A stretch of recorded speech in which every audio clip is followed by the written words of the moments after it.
Welcome to Solve This Murder. I'm your detective, Bill Poirot. And I'm your crime scene criminal witnesses and Hastings, Dani.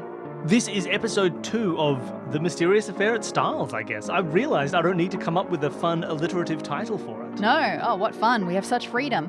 So in part 1, it was just me, Hastings, explaining that there had been a murder to you and telling you a little bit about the situation leading up to it. Yes, and now finally, You're Poirot getting on the investigates, scene. which I believe is the name of the chapter that we kind of got up to, is It Poirot is. Investigates. So I think I timed this out pretty well. Yeah, quite perfectly.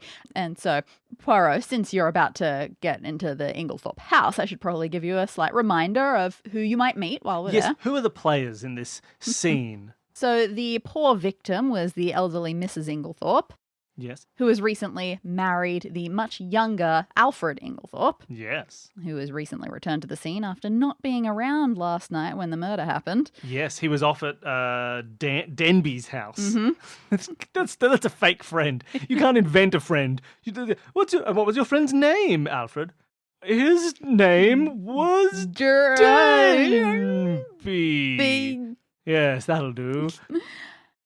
Mrs. Inglethorpe has 2 stepsons. Mhm. She's been their stepmother for quite some time, John and Lawrence Cavendish. Yes. John has been married for 2 years to Mary Cavendish, who Mhm. is the smoking hot one. Yep. Also living in the house is Cynthia, who is a younger, I wouldn't say ward of Mrs. Inglethorpe, but something along those lines. Daughter of a friend. Exactly. Person taken in from her poor circumstances. Sure. So she's a younger girl. And she is a dispensary worker at the hospital. Indeed, that's right. There's also a good handful of servants, maids, gardeners, all of the like that you would see in an opulent house like this one. One worker who is very much absent is Miss Evie Howard, who was a long-term companion of Mrs. Inglethorpe, but has stormed out after a big fight. Yes, a fight about Alfred. My second cousin is a phony. Indeed, yeah. He's a gold digger. Mhm. I'm Evie. I believe it's roughly how it went. Right. There was another fight as well. Oh, man, there were fights all over the place. Mary Cavendish had been in a small fight, but obviously I wasn't. Let me see it. Yeah, I wasn't Mama. eavesdropping so much. Stepmother-in-law. Stepmother-in-law. Mama-in-law. Step-mama-in-law. That's too many. At that point, you don't even know the person. And we've heard third hand, someone heard from Dorcas the parlour maid that she had overheard Mrs. and Mr. Inglethorpe having a fight. Yes, and when they went to town, Inglethorpe didn't want to see Cynthia. They were going to go see Cynthia. Mrs. Inglethorpe said, "Yeah, fine.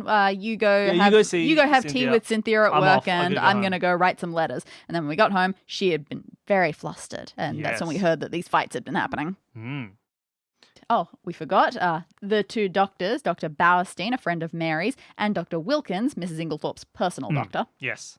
And now Poirot is on the scene. Mm-hmm. That's me. I'm Poirot, and I'm on the scene. Indeed. So the 2 of us arrive at the house. Dr. Bowerstein, in the morning after all of the hubbub and the death was discovered, he decided that it was prudent to keep the door to both the Inglethorpe's rooms locked. So he took the keys, gave them to John, who was acting okay. master of the house for the moment. So we'll have to stop by and get those keys. Yes, because I was from John. saying last episode, and I'm saying again now, I want to look at the scene of the crime. I know Poirot isn't generally a big scene of the crime kind of guy. He's very today he says, is. But this was the first book. Maybe he was all Sherlock Holmesy. Not only that, Hastings, I am in such a meticulous mood, I have a map of the bedroom where the death Hastings is a occurred. Is there a map in the book? There is a map in the book. This is wild. Can I see this map? Take a look. Okay, so for everybody at home, I'm in a rectangular room. The entrance in the south wall is an entrance from the main hallway into Mrs. Inglethorpe's bedroom. The sturdy one we couldn't get through. Off on the west wall is the door into Alfred Inglethorpe's room, and on the east wall is the door to Cynthia's room, which at the time of the murder were both barred from this room. From this room, all 3 doors were barred. Yes, and you're welcome to verify that later when we get to it. Now, there's a lot of... This is so Escape This podcast. It There's really a lot is. of little things in this. They're all just indicated with little squares. There is a wash stand next to the door, a wardrobe to my left. If I follow the room clockwise, I also see a chest of drawers, a table by the window, a dressing table, another window with nothing beneath it, a fireplace in the northeast corner, then the door to Cynthia's room, Apparently there's some candle grease spilled on the floor. Don't know what that means. I'll have to ask Dani about that. A writing desk in the southeast corner. Hey, Dani, why is a raven like a writing desk? Because people die near them. Fair. And in the centre of the south wall is Mrs. Inglethorpe's bed and her bedside table, which has been overturned. Yes, we noticed that when we came in to... when we broke down the door to look into her, we noticed that at some point during her fit, she had knocked over this side table. Before you arrived? Yes. Perhaps it was knocked over prior to the fit. That may have been the sound that first alerted people to what was wrong. Perhaps so. So, should I make a little drawing of this myself, just so I can... you just tell me if I'm missing anything. Yeah, sure. As I look around the room. The first thing I want to see is, first of all, are those doors bolted from... Well, I suppose the ones that have been knocked open now... So you can take a check. Obviously, the main one that you have just come through is not bolted anymore. I don't understand how door bolts work, but whatever. I suppose once they knocked into the room, they probably unbolted it from the inside. I guess. So the main one was just locked with a regular from old the outside, key. yes. So that one was now no longer bolted. The one to Alfred's room, you can take a look. Yeah, the door isn't so much on its hinges anymore. The bolt does look like it was in place. It does not look like it's been tampered with or messed with in any way. Yeah, I'd be able to see that the door frame has bolt marks from when they tried to smash the door open. The one over on Cynthia's side, it also seems fairly intact. Apparently, this is the one that's always bolted because there's never any real need to go between those two rooms. You give it a couple of test back and forths, and it comes out quite seamlessly. And you notice something. There's a tiny, tiny sliver of fabric stuck to it. In the bolt? Yeah, a slight sliver of dark green fabric. I found a clue, everybody. I don't often find clues. I'm going to turn to my new page and make a little clue section. You know what? I prefer the British version. I'm going to make a Cluedo section. Okay, clue. Green fabric. Like a torn piece of green fabric? As if it's come off a dress or a... It has been described as only a thread or two, but recognizable. Maybe from a dress. Interesting. Okay, and that's on the bolt. Does it look like it's positioned in... And again, you may not have this information. It's a public domain murder mystery. Does it look like it's positioned in such a way that indicates it may have been caught by the bolt at some point when it was either opened or closed? As if someone has been manipulating the bolt? Good question. I have no idea. All right. Well, I'm going to assume it probably has. Why would there be fabric in it unless someone's been manipulating? In the bolt itself. Yes, exactly. In the bolt itself. That to me is... That means this is not a door that has stayed bolted the entire time. And did you mention as well that it didn't make much noise when I opened it? Yes. Interesting. So someone may have opened it secretly, surreptitiously. If Cynthia was sleeping, it feels like you could easily open that from that side and go into her room. Though, how to bolt it behind you? A different question. In fact, I have a question. Now, I understand that the issue here is murder, most foul, poisoning. And therefore, likely, the poisoning happened earlier than the death occurred. But is there a chance all the doors were bolted so no one could have come out of the room? But can I investigate the windows? I would be interested in seeing whether or not there's some way to escape via the windows, as if someone could have murdered her, left all the doors bolted, and escaped through the window outside the house, like Dr. Bauerstein, who was then conveniently walking around outside. He's my current number one suspect. From what I understand, the windows are not really an option in this regard. Okay. I haven't found information as to why, but it is immediately written off as well, obviously, you can't go out the window or climb up the window. Okay, too high, no trellises, things like that. What you do see as you're examining the left-hand window... The one with the table underneath? Yeah, on the carpet's dark brown, but there is a small round stain, and... It appears, from just the slight hint of smell coming off it, it was coffee. Now she was given a coffee by Cynthia. She asked for a coffee that Cynthia went and got for her. That was one of the suspected methods of poison ingestion. It happened before the first seizure. Do I see a coffee cup or a mug anywhere? Interesting that you see a couple of options there. So you do immediately see on the overturned table beside the bed, there's a couple of things that are scattered around. There are some books, some matches, there's a ring of keys. There's also a lamp that's been broken in two and a coffee cup that is completely obliterated. Interesting. Where is that, sorry? That was the overturned bedside table. Interesting. So not near the window where the stain was. No. Now, there might be more to say about that. But you also notice elsewhere, on the chest of drawers, there are a couple of things. One of them is just a spirit lamp, like a little gas lamp, I guess. Yep. And the other, a small saucepan with a dark fluid dregs at the bottom. Again, coffee? Or is this the brandy? There is also a cup and saucer there. And you give it a bit of a sniff. Who knows? Maybe a bit of a taste. It looks like Poirot gives it a bit of a taste. Cocoa with a hint of rum. Now that's interesting. Do I know if anyone brought her that? People didn't mention bringing her cocoa At the and rum. moment, no, you do not know. And where is this? This was by the gas lamp. That's on the chest of drawers, yes. Also, to have the coffee and the cocoa and rum, maybe there was somebody else in the room. Maybe Alfred was in here, sharing a drink, poisoning a coffee. Now, maybe, you know who I should talk to at some point? Talk to Dorcas. Talk to the maid Dorcas. Or there was another maid, Annie. Yes, that's Who was the one who got the brandy? That was Annie. So maybe I'll find Annie as well, but I'm not sure. Yeah. I don't know if Annie gets talked to in the book. You'll have to just make it up. Oh, I think it was this murderer. Okay. Well, if I look more around, the bed itself, anything interesting? Any needles covered in poison? The bed itself, no, not particularly interesting. We can take a look at a few other things. Please. Now, I saw on the map, there looked like there was a stain on the carpet. Oh, yeah. So not too far from the writing desk, there's just a spot of candle grease. And that's not the sort of thing that's too unexpected if someone's spending their time writing by candlelight. But the only candle that you see in here is one that I remember Lawrence brought in with him. But it's a completely different colour to that one. And as we both know, any good maid would have cleaned that up. So it must have happened very recently, perhaps through the night. Now, you'll have to excuse me. Mm-hmm. What the heck is candle grease? Someone had a like wax? I Do they assume mean it's wax? like candle wax. Does she mean wax? A large splash of candle grease. It must have been done since yesterday, otherwise a good housemaid would have at once removed it with blotting paper and a hot iron. Okay, sure. So recent candle grease from a candle that I can't find that doesn't match the candle that was brought in by John. Lawrence. Oh, by Johnny Lawrence.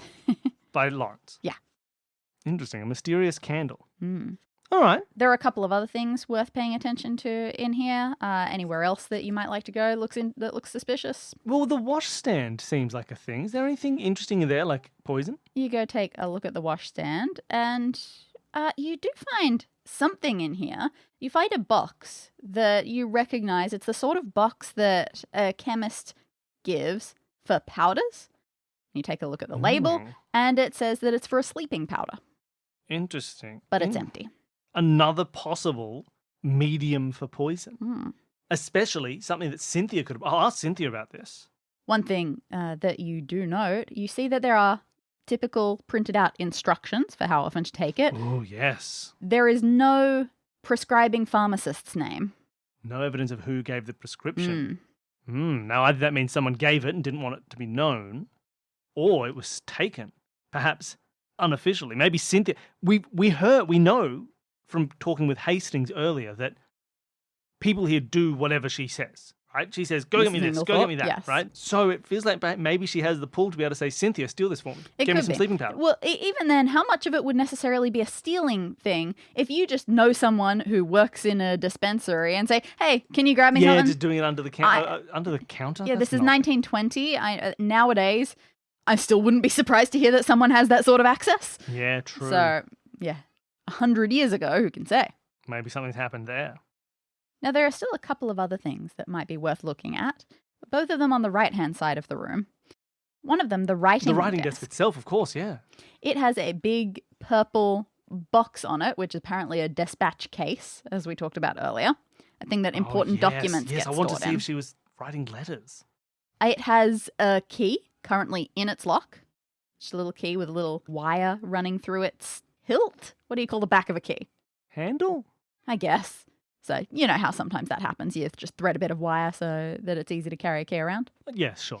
So that is, well, a temporary looking key ring. Sure.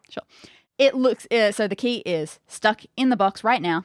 You go over, you get ready to open it up, you take the key, and then you hesitate and you realize Because of the nature of what might be contained in here, this might be the sorts of legal stuff that you are actually not allowed to look at without permission of either her lawyer or her next of kin. Now, their estate agent is Denby. Yeah. So maybe I'll take it to Denby. Oh, he's not the lawyer, though. Oh, okay. The lawyer may show up soon. Who would be next of kin here, Alfred or the kids? Depends on They're both the sort of will, just I guess. related by If there were marriage. no will, you'd assume marriage. Yeah, I think so. You'd assume Alfred. I don't trust Alfred. But either way, you nab the key just because. Yeah, no one else should have it. Yeah. I should know when it's open. So beyond that, anything else? Any one last place that you Danny think keeps might be showing me this fun? map. The bed. No. Under the bed. No. Behind the writing desk. It's sitting sort of diagonally askew. No. And there's a space hidden behind it. The fireplace. Yes! Come on, this is an Agatha Christie. I forgot there was a fireplace. Don't ask That's why I gave you the map. I think I'm going to do this now. I think I'm going to tell people to not at me in real life. Danny, don't at me about this. So, you have a little flingle through the fireplace. As one does. You find a small fragment of a piece of paper amongst the burnt residue. It feels like pretty sturdy paper. This isn't your standard everyday letter writing. This is some fancy paper. And this is what you see. Oh, there are so many illustrations Yeah. in this book. I've never seen an illustration in an Agatha Christie novel. Why is she doing all these illustrations and things? Did this last? What's the second book? Murder on the Links, I don't remember that much about how that she one should have goes. kept up with these. This is great. Okay, hold on. A slip of paper. And it says LL and two lowercase L's, as if it's the end of the word will or Bill or will, like her will. Will and testament. Will and testament is definitely someone's burnt a will. She changed her will. Someone killed her, took the will, threw it in the fire, burnt it, because Alfred will now, by default, inherit everything. Alfred also went to the estate agent to talk about the estates on the day. He's the murderer. I've solved it. Cuff him. Cuff him. I've solved it, everybody. Well, it's a quick one. We put the cuffs on Alfred, and we move on with our lives. Yeah, you sound just like me. We go to the links, and we do whatever that second mystery that Woohoo. Poirot did was. I think that's the one where Hastings gets married afterwards. Aw, look at old Hastings. I don't think that marriage lasts. No, it very much lasts. Why does he never mention his wife? He does. Quite a few times. I don't know if he does.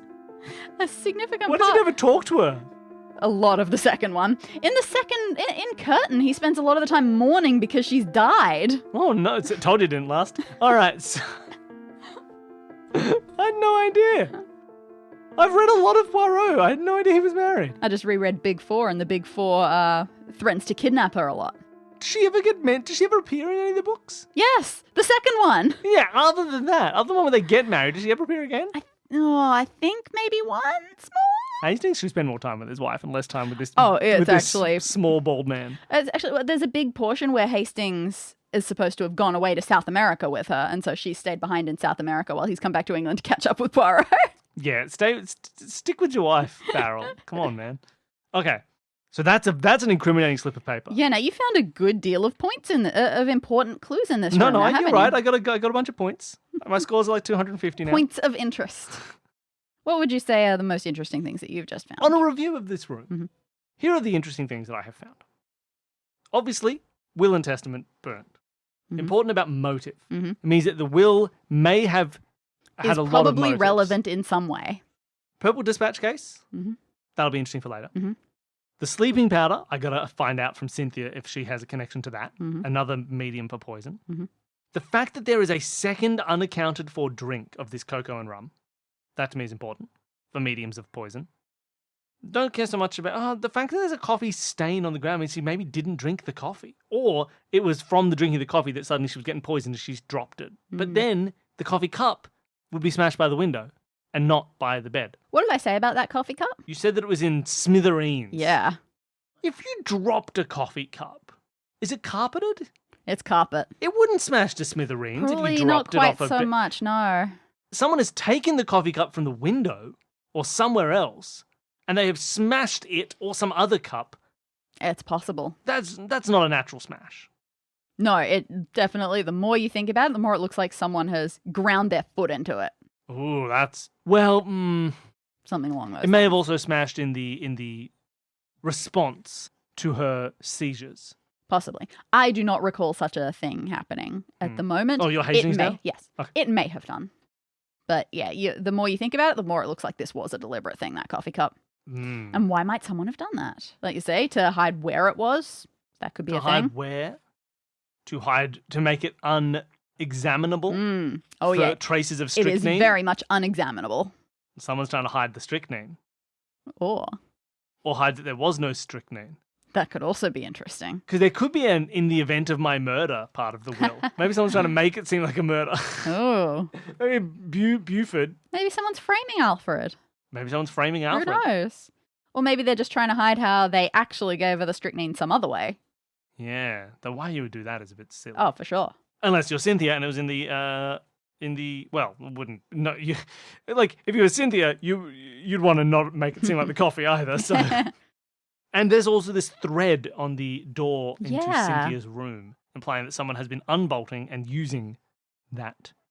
Have I seen anyone in my travels wearing a dress or pajamas or suit Well, that you matches the thread? you haven't spent much time in this house. Tell me if I see anybody Absolutely, and we can always ask around. whose green coat Yeah. is We do a green. quick check of Mrs. Inglethorpe's wardrobe, and we don't see anything. Good thought. Hastings. Yeah. Now you also have this key that you've picked up. There was also, remember, a ring of keys that had fallen off the bedside table. Yes, So there's you something can else on the bedside table Nab as well. those two. Oh, books, matches, all sorts of boring stuff. Yeah, well, you say that, but maybe it's not that boring. I know how people hide hints in these stories. Well, yeah, I wanted to talk to the maids. I wanted to talk to Dorcas and I wanted to talk to The Orcus. poor forgotten maids. I didn't forget them. I No, just said I I wanted know. to talk to them. They're forgotten to everyone else. Now, before I talk to them, I need to just determine who I want to talk to about what.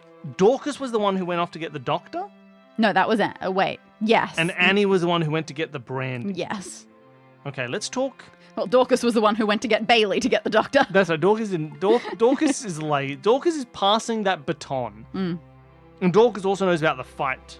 No, I've just said ask parlourmaid to get doctor. Now, I believe it was John who did that, but that section of the book is actually rather unclear. Hastings, come on, man. All right. It was either John or Lawrence or me. Yeah. It's very unclear. I'm pretty sure it's not me. I think it's John. Sure. Well, let me talk to Dorcas. She's got the cooler name. She gets the first interview. I'm going to make a Dorcas section on my notes. All right, so you're not going to interview her in this bedroom, so you make sure No. you lock up everything else. You do a quick cursory check of Alfred's room as well. You don't find anything interesting, so you lock up that one as well. Oh, whoa. I may as well. I'm doing cursory checks. Mhm. What's going on in Cynthia's room? She's probably in there. Ah, You can't dang. go in there. So you head back down to... Now, they describe where you conduct these interviews as the boudoir. To me, that's a sexy bedroom. Yeah, that's a sexy bedroom. But the way they describe it seems to be much more of an open study. All right, sexy bedroom it is. So you're hanging there, and Dorcas comes and she meets you. She's an older lady. She's got grey hair and What? a white maid cap. I pictured Dorcas as being 22 years Yeah, old. apparently she's a bit older. I've worked here for 10 years. Is that your Dorcas voice? That's Dorcas's voice. That's pretty good. Hmm. Dorcas. Beautiful name. I would name my children Dorcas if the language wasn't changing to make Dorcas a terrible name. I have 5 daughters, all with the name Dorcas. Well, that's just silly. How do you tell them apart? Why bother? Yeah, good point. This is 1920 and they're children. Why would I care? Yeah, true. And all Dorcases are pretty much the same. Dorcas, on the evening last night when Mrs. Inglethorpe was found convulsing in her bed, I believe you were tasked with finding a doctor? Well, I was down to get Bailey. Yes, you went and asked Bailey to get the doctor. Yes, absolutely. He went off in the car. That's his job. I guess he's the valet or something. You don't know his job? I really don't. Can you tell me anything else about the night of the murder? What happened? The night of the murder, You may perhaps have no new information for me. I have very little information. So I was off duty from about 5:36 onwards. So I was peacefully in my own bed, which is quite some way away. It's not even in these wings. But what woke me when everything happened was the bell. You know, the servant's bell. She has a rope in her room, and she rang it, bright and loud, and it woke me up right away. So I and the other servants, we dashed upstairs. Oh. Wait, did I see I must have seen that when I was in there, right? I suppose it's just on the bedpost. It's not very obtrusive. You probably wouldn't have thought it abnormal. That was... So when was that? That was before... That was when she was having her first convulsion? I guess so, yes. It's a damn good thing that we repaired it when we did. You repaired it? Oh, yes, just Monday night. So 2 nights ago, the night before everything went down, we found that mice had chewed through the rope. What? Oh, that's a murder. Oh, okay. Did you tell anybody about the broken thing, or did you tell anyone that you'd fixed it? Oh, as far as I know, we all would have known. It wasn't a secret. But I can't say how important anyone would have seen it. 'Cause that just feels like part of a murder plot to me. You get a trained mouse, you chew through a rope, and then she can't call for help when she's dying. And when you arrived, the door had been broken down? Oh, no, not quite yet, but they were in the process. And that was Hastings and Lawrence and John. Yes, exactly. And Mary and Cynthia were off in the other room, Mary trying to wake up Cynthia. Interesting. They broke down the door, you went and get the dog. Did you go back up at all? I have no idea. That's fine, then you probably didn't. Did you... I'll ask you about the fight in a second. I'm assuming that's what most of this discussion's actually about. That is where it starts, yeah. But I'd like to also ask, can you tell me more about what Mrs. Inglethorpe ate or drank that night? Did you bring her cocoa? Oh, no, like I said, I was off duty a bit earlier than that. You'll want to ask Annie about the sorts of things that happen later in the evening. Also, do you clean her room? Is that under your purview? Less so, but sometimes depending on the right time of day. For example, Annie can be a bit sloppy. There are some things that she's supposed to do at night. For example, in the conservatory, the parlor, wherever people sit. The boudoir. They all had coffee last night, and Annie hasn't bothered cleaning it up yet, so I suppose that will fall to me. I'm going to count those coffee cups. Please hold off for a moment, Dorcas. I don't know if I can actually do that because you're a character in a pre-written story, so perhaps This is exactly what book Poirot suggests. Really? Yes. He suggests holding off? Oh, I'm so good at this. I'm the same as Poirot, the greatest detective. I feel really good about that. And also, what's up with this candle grease? We're not in the bedroom. Okay. Did you know there was candle grease? No, I had no such idea. Oh, cool. I definitely frown upon such a thing. Now, Dorcas, I believe you overheard an argument. You said that Mrs. Inglethorpe and Mr. Inglethorpe were having some sort of heated discussion.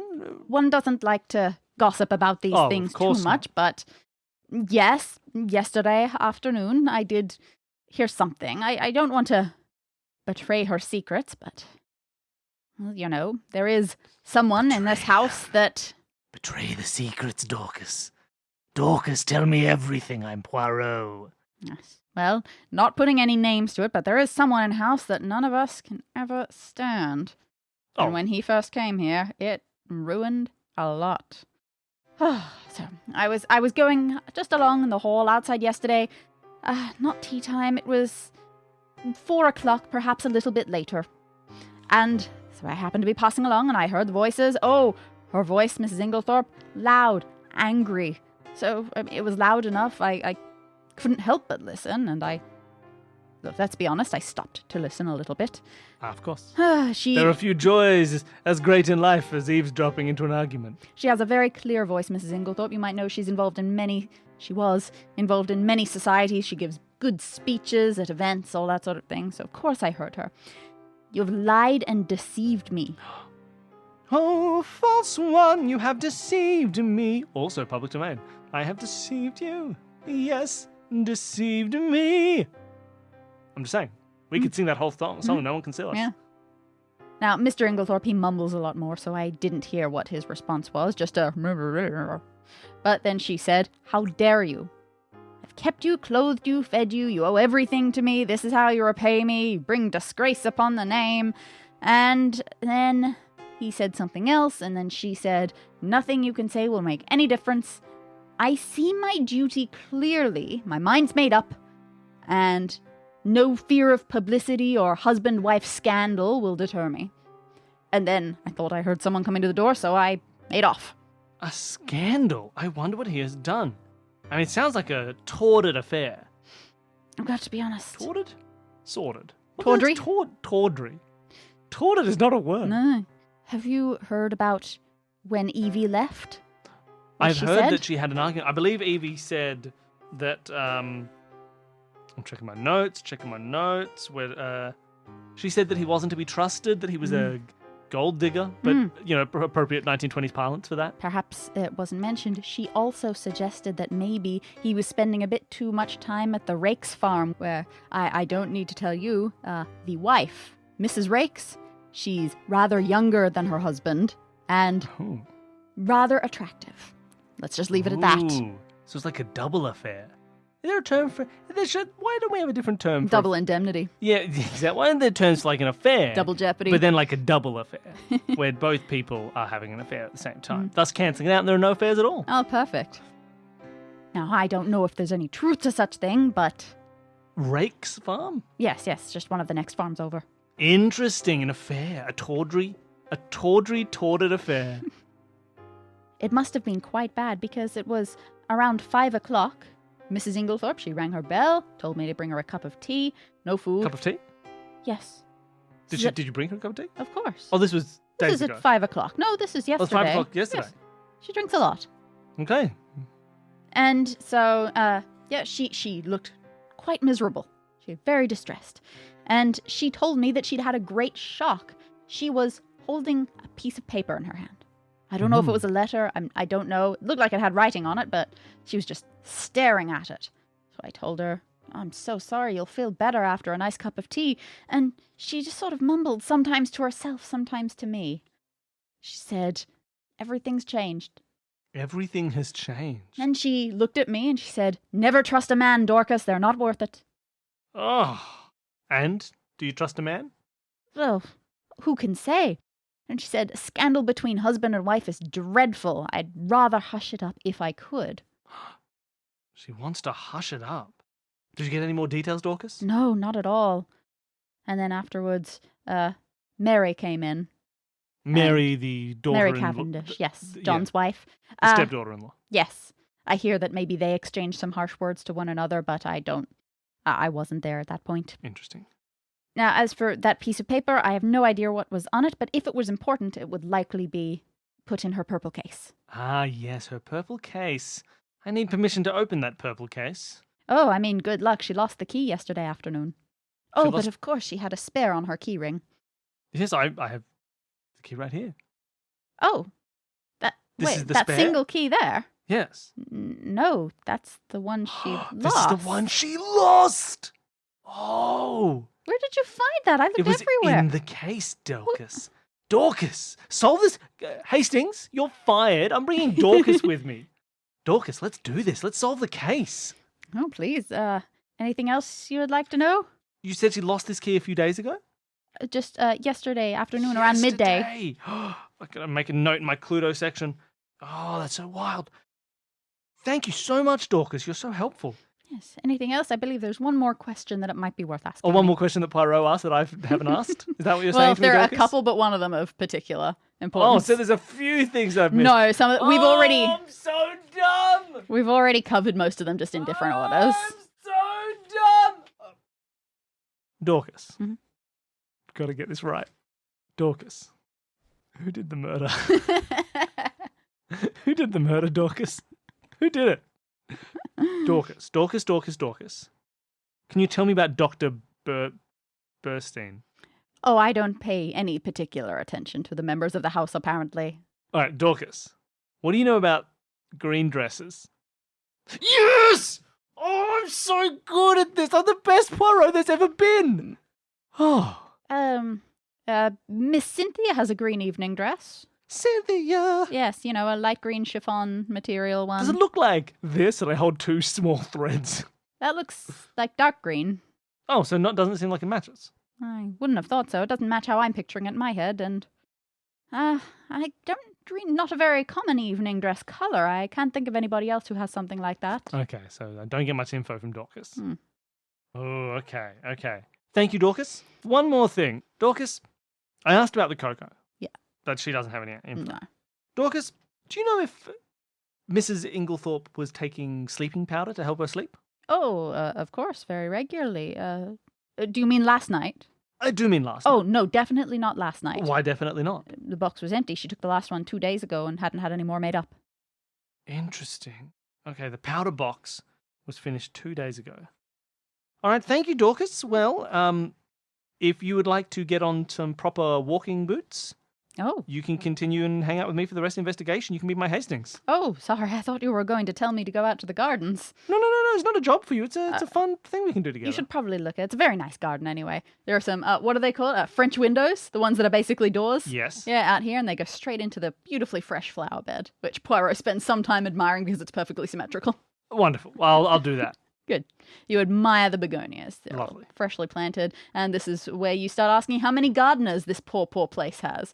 And because of the war, they only have 3 instead of their usual 5. Travesty. Okay. Unless there's something crazy in the garden, like a thing that's been chucked out of her window down into the gardens, which is one thing I was thinking about. Am I below her? Can I check the ground below her windows? This is straight up, like, if it opened up, you could just call out to people out there or throw stuff out there. You could walk out through the garden. You'd get a bit grossed up, but you would. No, I meant more, is there anything beneath the upper floor windows from Mrs. Ingleside's Oh, I have no idea if you are bedroom? directly above, Wonderful. below Well, it right now. I would like to check, but at the moment, there doesn't seem like there's anything. That said, while you do check this out, you do see it. There's a bit of dirt on the floor, not far from the French windows. As if someone's come in from the garden? Yeah. I mean, no murder happened in this room, but a little weird. I'm not even going to note that down. I will. I'll put it in my Cluedo section. Okay. Thank you, Dorcas. Mm-hmm. I'll see you later. No problem. Well, I think I should talk to Annie. Yeah, absolutely. I want to find out about worthwhile. these liquids. She was the maid on duty in the evening, so it seems only fair. Annie comes in. She's much younger, and she seems like she's got a bit of morbid excitement about this whole thing, perhaps. She's a little bit bouncy, a little bit jiggly. I miss Dorcas. Annie, Mm-hmm. Yes, sir. I had some questions for you. Oh, yes, absolutely. Anything I can do to help? Annie, just quickly, I saw the bedroom. There was some candle grease. You know, that What? famous... I know that people mostly call it wax, but I'm calling it candle grease. Where? On the floor between the bed and the daughter Cynthia's. Oh, well, that's absurd. Mrs. Inglethorpe, she doesn't even have a candle. She has a gas lamp. True, she does have a gas lamp. Don't you gas lamp me. I would have, if I'd seen anything of the sort last night, I would have cleaned that up. Didn't see it last night. When did you last... were you in the bedroom since Mrs. Inglethorpe had died? Oh, no, goodness no. Okay, sure. It's been locked up since then, hasn't it? True. Interesting. Also, do you know anyone who would wear, say, a dark green dress? Green dress? Yes. Like this fabric. And I hold up the threads. I don't think anyone in the house has anything green. And allow me I want to get a clearer picture of the room. The daughter Cynthia's room is always bolted, is it not? Oh, yeah, that one. That's never open. Never opened. Yeah, not at all. So it would be ridiculous if anybody caught some kind of green fabric in there. Just for argument's sake. That would be very peculiar. It's always locked. Yeah, unless it's super old, older than I've been here. I wouldn't know anything about that. What about the doorway between the two Inglethorpes' rooms? That was bolted on the night of the murder. Is that normal? It was shut. I don't know if it was locked or not, and I suppose that would surprise me. I don't know, maybe they got in a spat or something. I wanted to ask about, you were the maid on duty in the evening. Yes, that's right.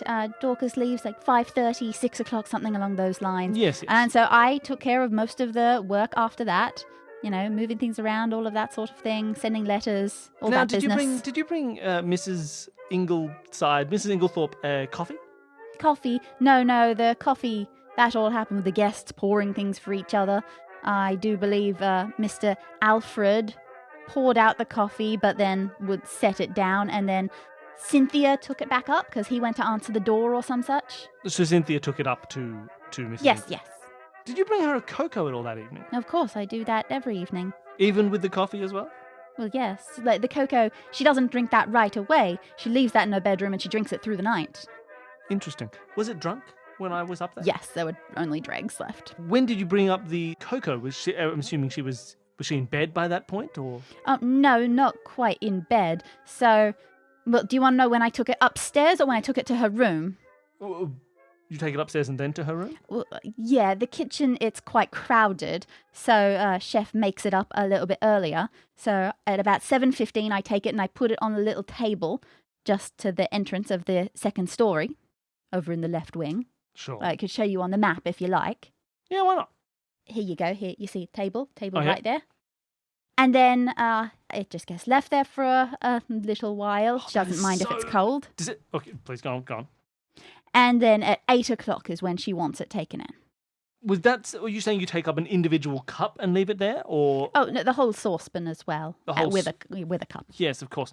And it's just for her. Nobody else takes this cocoa. Nobody else Oh, drinks no, the cocoa. not at all. They wouldn't like it the way she does. Milk, sugar, and 2 teaspoonfuls of rum. Ah, of course. So that gives a half hour where it's just sitting. 45 minutes. 7:30, you said? 7:15. Oh, I wrote 7:30. That gives a full 45 minutes in which that drink, which we know goes to... Look, I know what you're about to say, and I just got to tell you that if any salt did make it into that cocoa, it wasn't me. Any salt? Yeah, there was some salt on the tray, and I figured, what are the odds that actually made it into the cocoa? I just brushed it off. I figured it had been there earlier, and I hadn't noticed it. But yeah, just some kitchen salt. On the tray? Yeah. Was it definitely salt? Did you taste it? Of course not. Does strychnine look like salt, Dani? Can be a white powder. Oh my gosh. And it was on the tray that she brought the cocoa up on. Was that tray in the bedroom? Yes. As she was saying, she brushed it off and then just took it in there and hoped that no salt had gotten into the cocoa. So who was strychnining stuff? Was this tray used for anything else? Like, does this imply... From a Poirot... Because I'm not in the real world right now. From a Poirotian perspective, does this imply that somebody... Would the cocoa have been on the tray, someone could have poured poison in it and spilled a little bit on the tray? Potentially. Or was this tray used for, like, other foods and things? And it could be made up throughout the evening. It was made up in the kitchen, so it's possible that something just got on it while it was in the kitchen. So maybe in something next to it, Yeah. somebody poured some poison into the spatchcock. Totally. And then spilled some onto the tray. Was the poison on the tray before the cocoa went on it? Like, did she get the tray? She did not notice it until she went to actually take it into the bedroom. Ah, so it may have been or may not been. Oh, not until she went to take it into the Bedroom. bedroom. Not until the 8 o'clock. So she didn't notice it on the way. Now, I'm not saying it wasn't there, but she didn't notice it on the way up to put it on the table. This is correct. So in the 45 minutes, there is a chance that someone has basically just put some strychnine on it, and then she's seen a little bit off the side and went, get out of here. Oh, that feels like the medium, surely, but not necessarily. Ooh, Annie.